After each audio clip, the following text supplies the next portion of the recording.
Nananatiling stable ang presyo ng mga pangunahing bilihin sa mga supermarket ayon yan sa isang asosasyon ng mga supermarket.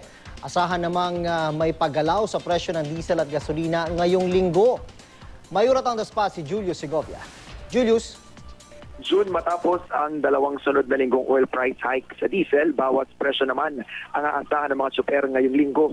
Sa kwenta ng oil industry sources, hanggang 25 centavos ang posibleng tapyas presyo sa litro ng krudo. May bahagya namang OPH sa gasolina na baka abutin daw ng 15 centavos kada litro. Ikinatuwa man ito pero nakukulangan pa rin sa napipintong 25 centavo rollback sa diesel ang grupong Pasang Mazda. Ayon sa presidente nitong si Obret Martin, hindi ito kumpara sa 2 beses na dagdag presyo sa diesel noong matapos ang sona ng Pangulo nitong Hulyo. Gayunman, handa raw silang ipetisyon sa LTFRB na ibalik sa 8 pesos ang pasay sa jeep kung bababa pa sa 40 pesos ang litro ng diesel.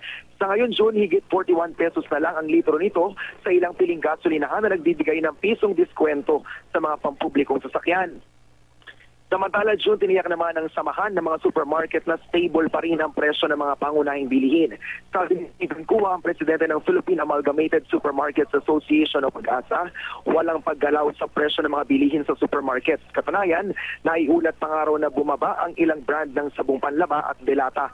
Pero nangangamba ang grupo dahil nito ngayong darating na Pasko dahil sa epekto ng port congestion, malamang daw na sumipa ang presyo ng mga bilihin, lalo na mga produktong may imported na raw materials sa mga susunod na buwan. Sa kabila nito, June, siniguro naman daw ng mga manufacturers at distributors na sapat ang supply ng mga produkto. Yan muna, June, ang pinakasariwang balita mula pa rin dito sa Quezon City. Balik sa'yo. Maraming salamat, Julius Segovia.